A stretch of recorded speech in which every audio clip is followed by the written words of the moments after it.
Star and Alex here. Before we jump in, just as a reminder, we are not medical providers, so if you have any questions about intermittent fasting or working out, please talk to your doctor about that.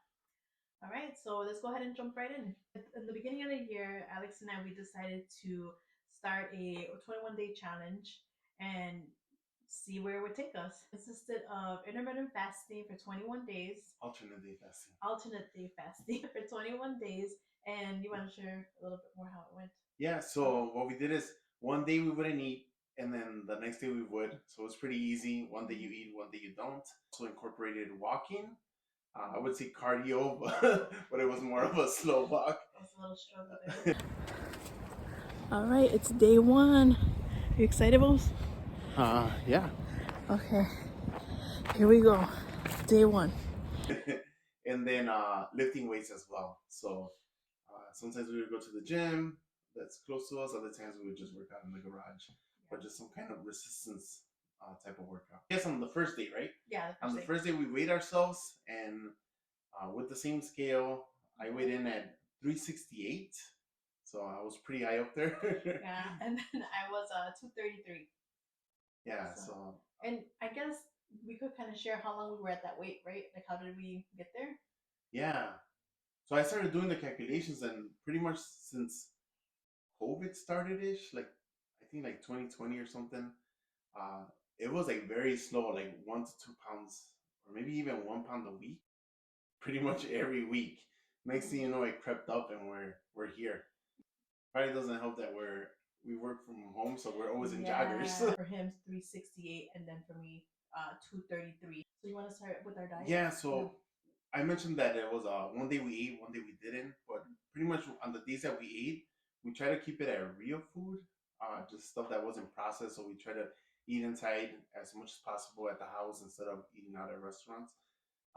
So it was mostly like meats, vegetables, a little bit of fruit, healthy fats like avocados and olive oil and so forth, and a little bit of dairy. So for the most part, we ate till we were not hungry, and we did time restricted eating. So that just means that we would eat, then we would not snack, and then we would eat on our next meal, not snack, and then finally eat at dinner. But we were eating most of the days 3 meals. Sometimes it was hard because we weren't hungry in the mornings, and we were on those days we would just eat 2 meals, lunch and dinner. Yeah, and I would say the time frame as far as duration of time that we had to eat was what did you say that was like an hour? Like from when we started eating to when we stopped eating? Right. So like we would make sure that like we would have the meal within about 45 minutes to an hour. Because I guess like what is a meal, right? We could be eating for 3 hours and say which we would like to. For the most part, by 45 minutes we were already full, so we wouldn't have to worry. We weren't worried about that too much. Yeah. And I believe that working out doesn't contribute too much to weight loss, but for me it kept me motivated. Like it reminded me like why I'm eating. So I'm eating to like replenish my workouts. Uh, what else? I would say too that it helps keep the focus off food, right? Because then you're doing an activity, so then your mind is busy thinking about the reps or the weight that you're lifting, or even the walks, right? Then we would go on our walks together, so we're talking. Yeah, and to Alex's point, it just helped too with our mental health, right? Where we were getting fresh air outside, we were just getting some sunshine too, so that helped.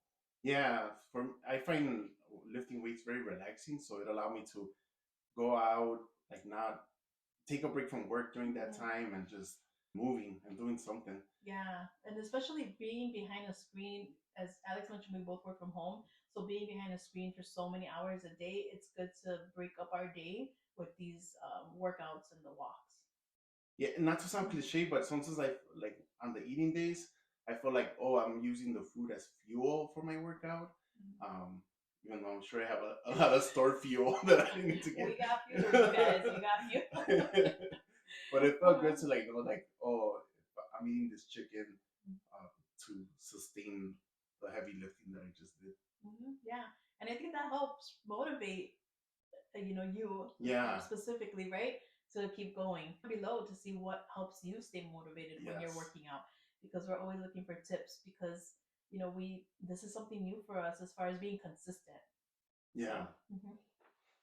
What we did is we were practicing before actually starting the 21 days by trying to see like how much can we go without eating, how do we feel, Yeah. like headaches, like how do we get Yes. rid of headaches. We found that like just by taking electrolytes on your fasting day, your headaches for the most part go away.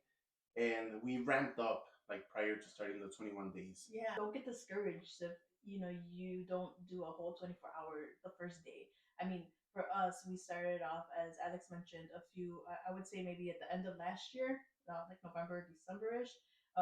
Just starting to test it out more. Yeah, so we started like skipping breakfast and then skipping lunch and breakfast, so that would make it one meal a day. Yeah. And then there were times where we would aim to do a 24-hour fast, but then let's say by 5 or 6 p.m. that day, we were both like, okay, we're kind of hungry already. We're really hungry already. We're starting to get mad at each other hungry already, and so we would just have dinner. All right, hi everyone, this is Star. I am about to break my fast. Fasted for a little bit over 38 hours.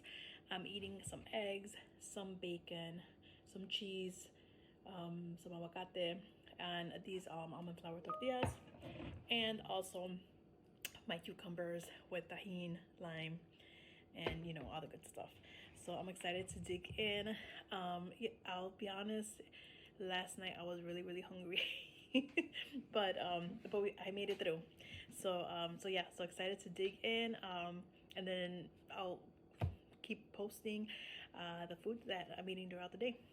Bye.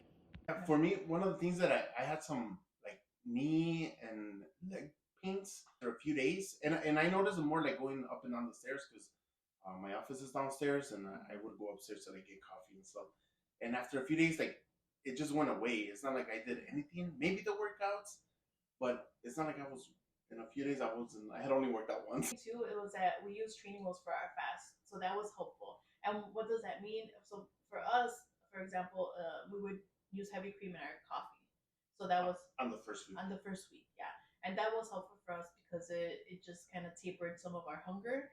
And then the next 2 weeks, then we didn't have to use that anymore because we were just kind of getting used to it. Something that I like, Star doesn't like it, but it's bulletproof coffees. That's what it's called, right? Yeah. So it's like where I add butter and coconut oil into the coffee in a blender just to keep me going. Like it's like Star said, like just keep me going through the fast. Technically, it's not a fast at that point because we eat something, but at least we're not spiking our insulin. And less thinking about meal prepping to cook because there's a whole day where nobody's eating. Obviously, our daughter was eating, but as we mentioned before, our moms were with us, so they would help out on the fast days and give her dinner and so forth. But other than that, didn't really have to think about cooking. Didn't have to think about all the dishes. I was weak at this point. Like I don't think I have dinner with my daughters on fast days because I'll just stare at her while she's eating. So I mentioned that we were ramping up, right? Like training wheels, and then we noticed that by the second week, like we weren't that hungry, and it kind of, I don't know. We'll talk about it as a con as well, but the next morning, like when it was an eating day, like I found that I was okay with not eating at the time. Yeah. So it does get easier as you keep going. Thing, right? What do they always say? Like consistency is key. It applies here too. Yeah. Like, trying to figure out like, am I eating enough for my eating day? Yeah. And I would say too, and I don't know if this was your experience, but sometimes I wouldn't want to eat because what I knew I was going to eat, I didn't want that. Like, oh, yes. I would want something like chips and, and a bun, or, like something. Some good just. Yeah. And so then I was like, well, I don't want to eat this. I'd rather just not eat, like out of protest. Not really, but it just it probably felt like that. So that was probably one of the things. Was that for the first days, it was very hard for me to follow my lifting plan because I think like just the headache or the fact that I was going through this change.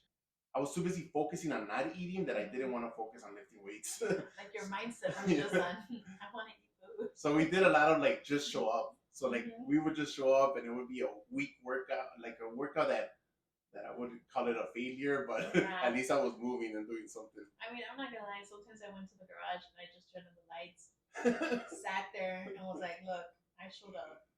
I'm gonna go back inside now." Another thing too that I experienced was that I just wanted to go to sleep on fast days because I wanted the day to be over. I would say this was the first few days that I felt like that, which sucked because I still needed to do things in the evening time. Yeah, it was 7:30, 8 o'clock, and I was ready to go to sleep because I just wanted the day to be over, and I didn't want to think about food. I didn't want to go to the fridge and just check out the scene. So yeah. Yeah, so even though we were more alert, we could do more things because our evenings were gone. Thinking about I want to go to sleep to wake Yeah. up tomorrow. I would say a lot of our admin stuff got shifted. Yeah, and then after the first few days, then it felt better because then it just you're just changing. But yeah, the first few days were tough. My daughter had her friend's birthday party during that time, and so then it was an eat day. I went and I did have a slice of pizza, and I don't know. I would say I'm pegging it as I didn't want to be rude, but also my body was like, we're gonna eat this, and that was okay. I mean, it didn't affect me too much. But yeah, so it just kind of planning accordingly, something in place so that way you don't overindulge on your eat days with food that is not going to be nutritional for you. Yeah, for me, like I'm the weaker one when it comes to like overindulging when I'm eating something bad. So like we made the decision that I was gonna skip out on these things that Yeah. wasn't planned because I didn't really trust myself yet. Maybe in the future. I wanted to highlight some learnings. Two of them that we thought about was the first one was meal prepping. Oh, So there are some days that you're eating and you're really hungry on your eat day. So you want to make sure that you have a plan that was probably made before you were really hungry. When you're cooking, you'll make a bad decision of like I want to eat before my food's ready because it's like 20 minutes before my food's gonna be Yeah. ready. So just have that planned out. Like I like eating like a handful of nuts, like before cooking, or sometimes I would have like a snack ready while I waited for the food. As long as we stood within those 45 minutes to an hour, like I guess it was still within the eating window. Also, we're preparing for the times. Like what times are you gonna eat? Because with our daughter, we took her to a lot of activities, and we wanted to make sure that we weren't like holding off, and then we were gonna be so hungry that we stopped and picked something up on the way home that we are gonna regret afterwards. Yeah. And we did pick up a few things during those 21 days, but just keep that in your back pocket too, of having those restaurants or fast foods that you could tap into during your eat days if you're out running errands or with your kids or with family. And another thing too was that during the 21 days, I did get my menstrual cycle, and so I'll be honest, I haven't done enough research to say, oh, it's best if I fast during that time, or it's best if I just continue to eat whole foods that are nutritious for me. So I'll report back on that. But I did find it challenging. And again, I mean, it's my hormones, so I'm not exactly sure. But I just wanted to share that that was something that happened during the time, and it was challenging for me. And I'll just do some research and then share out what I learned. So now for the breakdown of the weight loss. Yeah, so together we lost a total of 31 pounds in the 21 days. I went from 368 to 348, so lost 20 pounds. And then I went from 233 to 222, and I lost a total of 11 pounds. So yeah, I mean, we think that this is working for us, right? I mean, Yeah. and I say think because it was 21 days, so we're gonna continue, right? And then we'll report back and let you know how it's going. And it fits like our lifestyle, like not having to eat every other day, like was I think a relief, like freed up some of our time. Yeah. Once we got into the swing of things, it was helpful. You click the subscribe button below so that we could follow along in the journey with us, and we'll bring you along. Yeah, see our failures and our successes. Yeah, Let's see if this stuff works.